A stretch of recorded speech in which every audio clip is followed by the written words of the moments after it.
بسم الله الرحمن الرحيم قل هو الله أحد الله الصمد لم يلد ولم يولد ولم يكن له كفوا أحد.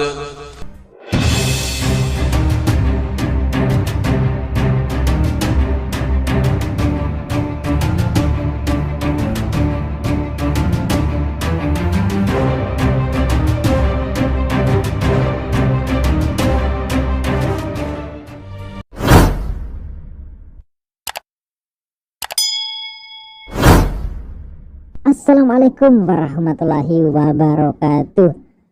Kali ini saya akan merespon situasi kasus yang saat ini sangat viral, yaitu penangkapan 2 orang yang bersinggungan dengan kasus penodaan agama. Pertama adalah si KC, yang kedua adalah Yahya Waloni. Nah, ada beberapa kesamaan dan perbedaan dalam kasus ini. Saya sudah merinci satu persatu persamaan dan perbedaan, dan saya akan jabarkan sebagai berikut. Persamaan yang pertama, sama-sama dilaporkan sejak lama. Ya, yang jelas kalau nggak salah sudah lebih 1 tahun dilaporkan, baik si KC maupun Yahya Waloni dilaporkan ke aparat kepolisian sudah lebih 1 tahun, tapi baru ditangkap polisi. Nah, ini persamaan yang pertama baik KC maupun Yahya Waloni. Terus persamaan yang kedua, sama-sama mengaku pindah keyakinan. Seperti si KC mengaku dia dulunya Muslim, terus pindah Kristen. Padahal kalau kita perhatikan omongannya, sama sekali tak menunjukkan bahwa dia pernah Muslim. Entah dia pernah Muslim tapi nggak ngerti sama sekali, atau dia pura-pura seolah-olah Muslim. Wallahu a'lam bishawab. Nanti polisi akan membuktikannya. Contoh soal dia menyebut pengikut Muhammad adalah jin. Jadi seolah-olah kalau manusia ya jangan ikut Muhammad, karena yang mengikuti Muhammad adalah jin. Kan konyol, berarti dia tak tahu bahwa dalam Islam makhluk yang dari bangsa malaikat, jin, manusia, semuanya diperintah untuk tunduk kepada perintah Allah. Dalam Quran surah Az-Zariyat ayat 56 disebutkan, a'udzubillahi minasyaitonirrajim, wa ma khalaqtul jinna wal insa illa liya'budun. Tidaklah aku ciptakan jin dan manusia melainkan untuk beribadah kepadaku. Nah, si KC membaca terjemahan surat Al-Jin tentang bagaimana para jin takjub mendengar Nabi membaca firman Allah. Mereka juga mendekat ketika Nabi beribadah kepada Allah. Si KC menafsirkan bahwa berarti Muhammad dekat dengan jin. Jangan ikut Muhammad karena Muhammad dekat dengan jin, gitu katanya. Jadi bagaimana dipercaya bahwa si KC pernah Muslim kalau dia tidak tahu bahwa dalam Islam kita percaya bahwa ada jin Muslim yang juga tunduk pada Allah, ada jin kafir yang membangkang. Mereka masuk golongan iblis atau setan, atau yang membisikkan kesesatan. Nah, asumsi si KC sebenarnya itu nabok jidatnya sendiri. Misalnya asumsi yang sama, tapi yang dipakai bukan ayat Al-Quran tapi ayat Bible. Bisa dibaca di Matius 4 ayat ke-1 sampai 10. Yesus yang diimani sebagai Tuhan oleh si KC 40 hari dicobai iblis. Iblis membawa Yesus ke bumbungan bait Allah. Iblis membawa Yesus ke gunung. Kalau Nabi Muhammad, para jin yang mendatangi dan mendengarkan firman Allah, mereka takjub dengan ayat-ayat Allah yang dibacakan Muhammad SAW. Sedangkan di Bible, Yesus dibawa ke sana kemari oleh iblis, dicobai 40 hari. 40 hari loh, bukan waktu yang sebentar. Iblis membawa Yesus, berarti Yesus mengikuti iblis hingga dibawa-bawa. Tapi apakah Muslim bilang, oh Yesus mengikuti iblis atau Yesus pengikut iblis? Enggak, karena Muslim paham kepastian sikap cenabok jidat sendiri seperti yang saya katakan tadi, karena di ayat ke-10 dari Matius pasal 4, di situ Yesus mengajak iblis untuk menyembah Allah. Yesus bersabda, "Enyalah iblis, sebab ada tertulis, engkau harus menyembah Tuhan Allahmu, hanya kepada Dia engkau berbakti." Nah, ayat ini tentu meruntuhkan dogma kekristenan bahwa iblis itu hanya roh, kuasa kegelapan, roh kegelapan, spirit yang tak berjasad, bukan makhluk yang berwujud. Nah ini tentu problem ya. Saya katakan seperti itu, saya memahami keyakinan Kristen seperti itu karena sering juga kita perdebatkan di ruang debat di media sosial. Nah, kalau Tuhan tidak menciptakan iblis, karena iblis itu kuasa roh kegelapan, kalau gitu masalahnya kekristenan makin rumit. Ya, jelas ini masalah Kristen makin rumit. Dogma kekristenan jelas ruwet di sini. Karena kalau iblis itu hanya roh, spirit, bukan makhluk yang berwujud, bukan makhluk ciptakan manusia, berarti Yesus salah dong mengajak iblis. Masa iya Yesus kurang kerjaan ngajak iblis untuk menyembah Tuhan, padahal iblis bukan makhluk yang bisa diajak untuk menyembah Tuhan? Kan nggak mungkin. Nah, jelas ini malah nambah masalah lain lagi. Sama aja menganggap iblis itu adalah saingan Tuhan. Nah, kalau dibilang iblis itu bukan ciptaan Tuhan, Tuhan tidak menciptakan kuasa kegelapan misalnya, ya tidak menciptakan iblis, lantas iblis siapa yang menciptakan? Ya kan? Berarti kan sama aja mengatakan bahwa iblis itu saingan Tuhan. Kalau Tuhan adanya tanpa diciptakan, begitu juga iblis ada tanpa diciptakan, bersaing dong antara Tuhan sama iblis.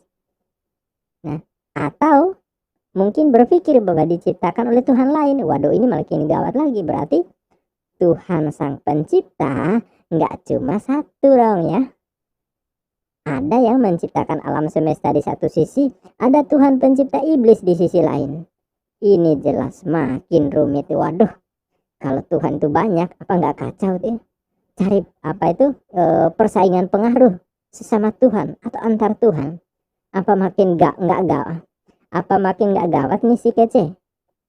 Nah itu makanya kalau menuduh itu cobalah ditengok ya, menuduh ayat Al-Quran menyebutkan begitu yang salah ditafsirkan lalu membuat kesimpulan sendiri. Nah di Bible ini dengan menggunakan asumsi yang sama malah makin kacau si kace ya. Atau contoh lain, dia menerjemahkan ucapan mukmin ketika ditimpa musibah. Kan mukmin itu menyampaikan pernyataan inna lillahi wa inna ilaihi rajiun. Dia artikan ayat itu menjelaskan tentang Yesus yang datang dari Allah dan kembali kepada Allah. Lantas dia bertanya, si kaca ini nanya, siapa yang dimaksud dalam ayat itu yang datang dari Allah kembali kepada Allah? Kan Yesus, kata dia. Kan kocak banget ini bocah. Itu kan bicara soal sikap mukmin yang jika ditimpa musibah maka menyatakan itu bahwa qadarullah, semua datang dari Allah, kembali kepada Allah. Dia nggak baca satu ayat penuh, hanya ekornya saja ya, lalu disimpulkan padahal semua makhluk itu kan datang dari Allah. Nggak ada yang bisa menciptakan diri sendiri ya. Ada tanpa diciptakan Allah? Nggak ada. Termasuk kecoa, cacing, kebo, semuanya dari Allah. Nggak ada dari ciptaan yang lain. Itu aja dia nggak tahu, gimana dipercaya dia sebagai muslim? Nah, harusnya dia membaca keseluruhan. Idza asobatu musibatun qala inna lillahi wa inna ilaihi rajiun. Yaitu apabila orang ditimpa musibah, mereka mengatakan segalanya berasal dari Allah dan kembali kepada Allah. Tidak ada hubungannya dengan Yesus. Nah, berarti dia tidak paham. Lah kalau gitu aja nggak paham, masa dikatakan muslim, masa dikatakan pernah muslim? Lebih tepatnya sih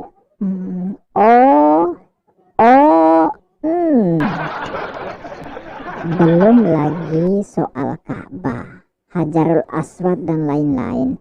Kalau dia pernah muslim, pasti tahu bahwa kalau menganggap Ka'bah, batu hitam punya kekuatan, lalu disembah, maka sejak saat itu jadi orang musyrik, bahkan kafir, keluar dari Islam. Dan ingat, musyrik atau menyekutukan Allah Subhanahu wa Ta'ala, ada kekuatan lain atau Tuhan lain selain daripada Allah, itu dosanya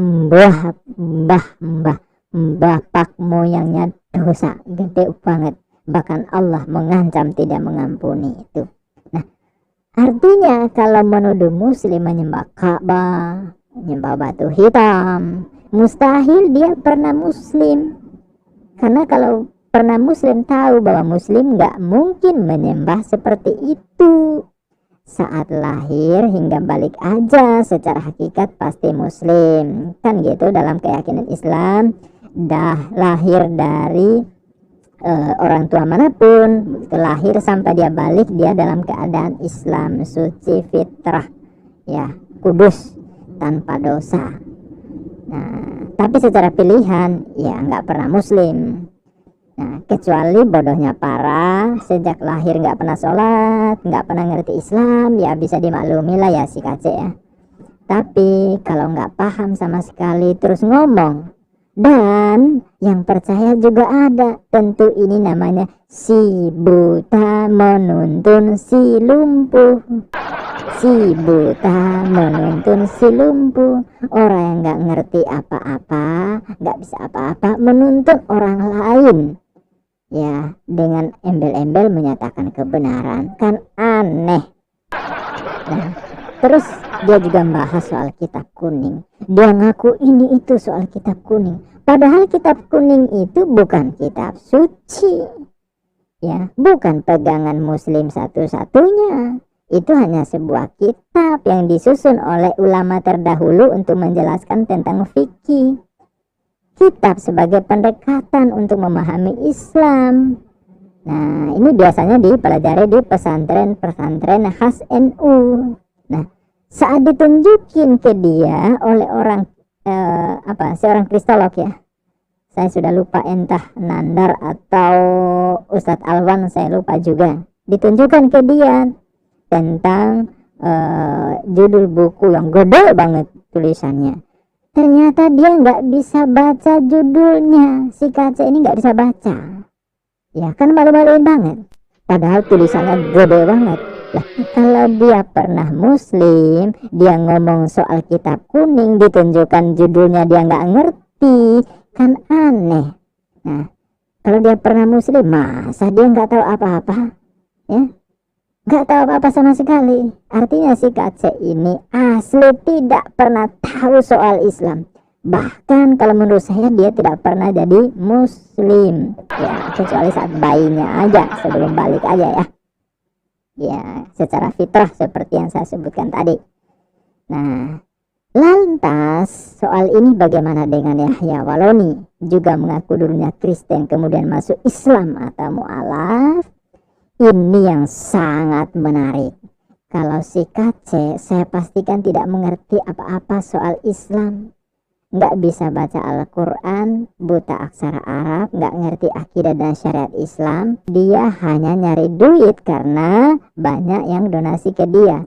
Sedangkan Yahya Waloni ini dokter, bro, bidang teologi pula. Dia akademisi Islam, cendekiawan, pernah memimpin perguruan tinggi, sekolah tinggi teologi di wilayah Indonesia Timur. Dia pendeta, ya, yang kemudian masuk Islam setelah mempelajari lama tentang kitab Muslim, dibedah dengan pisau tajam akademis, landasan ilmiah, bukan kaleng-kaleng bro.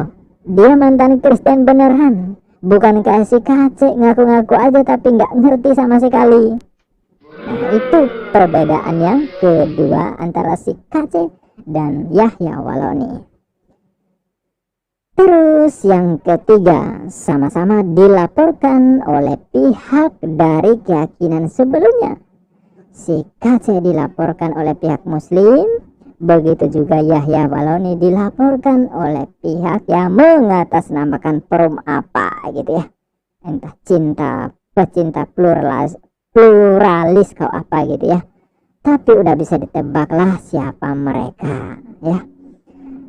Terus yang keempat, sama-sama dilaporkan dengan tuduhan penodaan agama. Baik si Kacek maupun Yahya Waloni sama-sama dilaporkan dengan tuduhan penodaan agama. Nah, tentu ini bakal seru luar biasa nanti di pengadilan, karena masing-masing akan menguraikan sekaligus membuktikan tuduhannya. Terus persamaan yang kelima, ditangkap di waktu yang hampir sama, yaitu kalau si Kacek ditangkap pada tanggal 25 bulan Agustus 2021, sedangkan si Yahya Waloni ditangkap pada 26 Agustus 2021.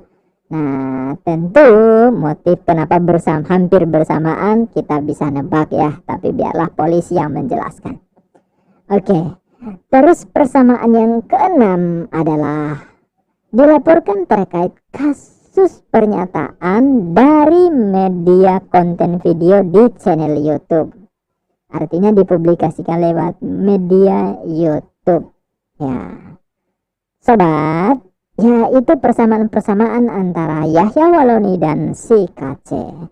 Persamaan-persamaan lain silakan kawan-kawan sampaikan lewat kolom komentar. Tadi saya urai tentang persamaan-persamaan antara Yahya Waloni dan Kacek. Sekarang saya uraikan tentang perbedaan keduanya. Perbedaan yang pertama, si Kacek tidak menjelaskan latar belakangnya, lah hanya ngaku dirinya murtadin, entah alamatnya di mana, namanya pakai Muhammad depannya, tapi tidak bisa dipercaya karena hanya pengakuan doang di dunia maya. Ya, dia berbagai nama yang dipakai di berbagai media sosial. Nah, kita tidak pernah tahu yang benar yang mana. Di beberapa channel ada menyebut nama aslinya Cornelius, mantan TKI di Arab, mantan penjual togel, dan pekerjaan-pekerjaan lain yang ditekuni sebelumnya. Terus dia seorang kadal, kafir dari lahir, tapi ngaku-ngaku murtadin. Tentu untuk kebenaran kita tunggu di pengadilan, karena kepolisian dan kejaksaan hingga hakim nanti yang akan membuktikan data pribadi yang sebenarnya itu seperti apa. Jadi kita harus sabar untuk memastikan identitas si Kacek ini aslinya seperti apa.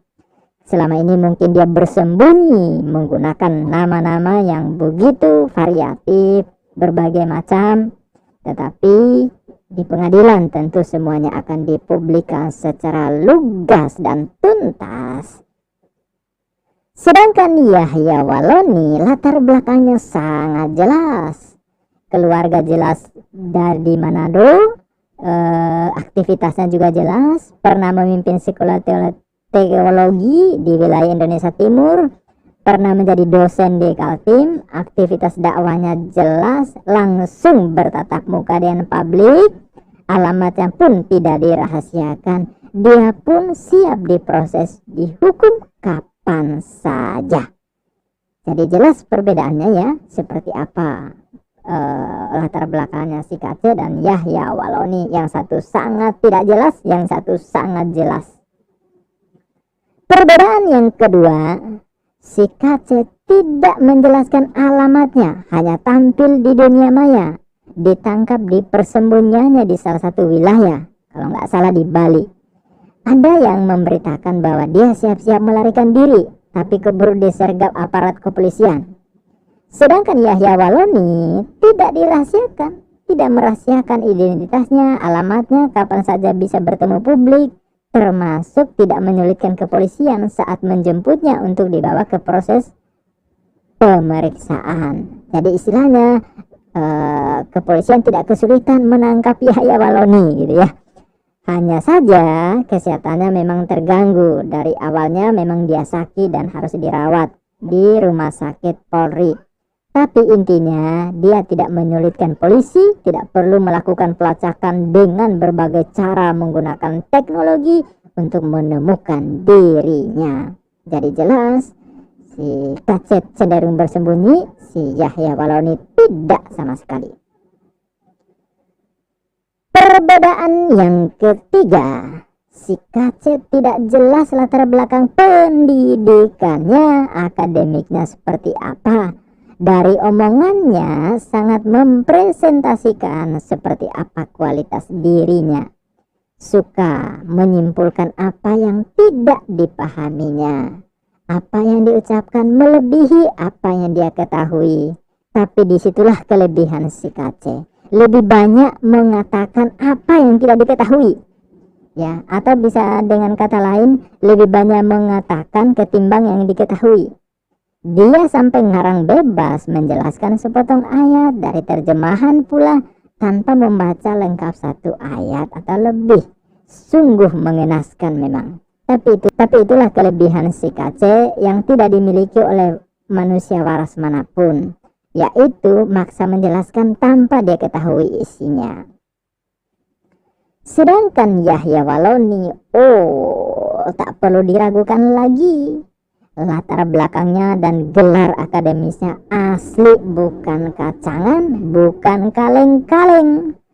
Malah dia yang melantik pendeta-pendeta junior yang belajar di perguruan tingginya. Udah kebayang ya gimana lucunya kalau si KC dipertemukan dengan Yahya Waloni dalam satu forum lalu membahas tentang teologi. Tentu akan langsung nampak mana elang mana emprit. Sekali lagi langsung akan nampak mana elang dan mana emprit. Nah, kita doain semoga Yahya Waloni sehat walafiat, KC juga sehat walafiat. Kita apresiasi kerja kepolisian yang insya Allah melaksanakan tugasnya secara profesional.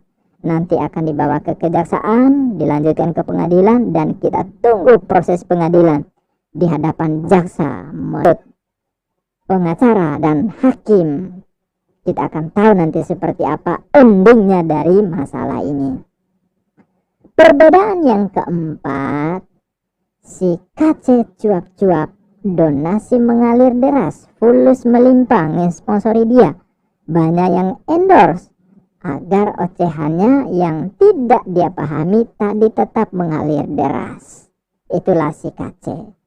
Sedangkan Yahya Waloni, dia meninggalkan penghasilan jutaan, puluhan juta, meninggalkan fasilitas mewah sebagai seorang pelayan Tuhan, sebagai pendeta, sebagai pengajar kekristenan. Dia keliling dakwah menyampaikan kebenaran Islam dan mewanti-wanti umat untuk tidak murtad. Dengan biaya apa adanya dari kantong pribadi. Dia membawa buku-buku di setiap aktivitas dakwahnya, baik disumbangkan maupun jika ada yang membeli bukunya. Itulah yang digunakan untuk modal dakwah keliling Nusantara. Dia tidak bergelimang harta. Dia hidup apa adanya untuk dakwah menegakkan kalimatullah tauhid la ilaha illallah.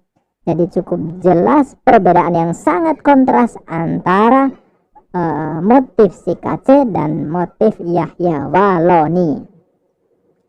Perbedaan yang kelima, ketika KC ditangkap polisi, pihak yang seiman dengan KC pada protes di berbagai media, channel YouTube, aktivis yang senada dengan Kece menunjukkan ketidaksetujuannya Kece di proses hukum, ditangkap.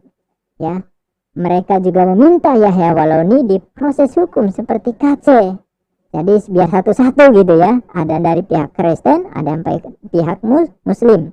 Nah, tentu bisa dipahami karena yang membayangkan bagaimana kualitas si Kece di depan proses hukum.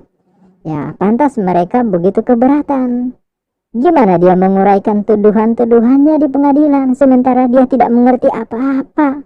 Dia tidak mengerti Islam. Jadi tentu nanti bakal sungguh sangat menggelisahkan. Nah, lantas bagaimana di pihak lain? Bagaimana dengan kristolog ketika menerima berita bahwa penangkapan Yahya Waloni memang nyata? Di berbagai channel YouTube yang dikelola para kristolog justru mendukung proses hukum terhadap Yahya Waloni. Karena diharapkan nanti di pengadilan Yahya Waloni akan menjelaskan dasar-dasar tuduhan yang disangkakan sebagai hal yang melanggar hukum. Dia tentu akan membela diri ketika disangkakan ini melanggar hukum. Dia akan menjelaskan tentu secara akademis dengan pisau tajam yang membuktikan secara ilmiah bagaimana problemnya. Dia akan menguraikan apa benar tuduhannya soal kepalsuan ayat yang diterjemahan Bible, ayat-ayat yang disisipkan dan lain-lain. Intinya, para kristolog sangat yakin bahwa Yahya Waloni bisa mengatasi apa yang akan dia hadapi. Soal divonis bersalah atau dibebaskan itu urusan nanti. Ketok palu sidang hakim yang akan mengeksekusi. Yang pasti proses di pengadilan itulah yang sangat menarik. Ya, sekali lagi kita mendoakan beliau-beliau sehat walafiat supaya bisa menjalani proses pengadilan dengan baik dan profesional. Ya, bukan kita mengharapkan mereka agar berhadapan dengan situasi ini, tidak. Tapi ketika berhadapan dengan situasi ini kita sangat percaya bahwa mereka bisa menghadapinya dengan baik insya Allah. Lantas bagaimana dengan si Kece? Silakan sampaikan komentar Anda. Demikianlah ulasan kali ini. Sampai jumpa di ulasan-ulasan luar biasa berikutnya. Wassalamualaikum warahmatullahi wabarakatuh.